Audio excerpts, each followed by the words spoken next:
大家好，我係江律師。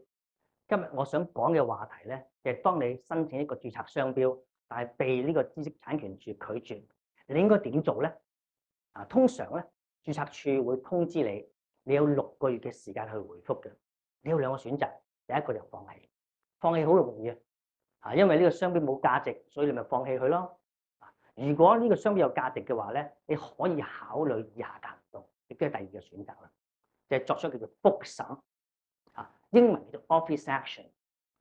透過呢個覆審嘅程序咧，你會回覆翻註冊處，提供俾佢你嘅商標可註冊嘅原因。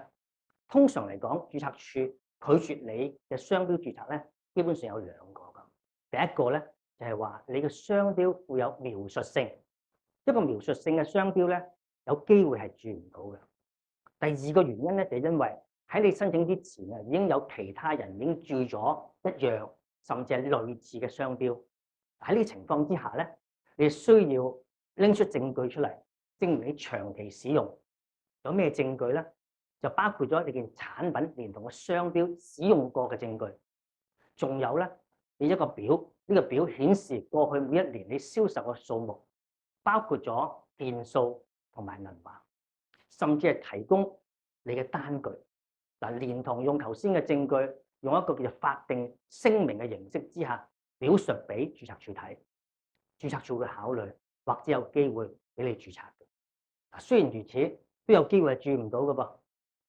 喺呢情況之下咧，都唔好放棄。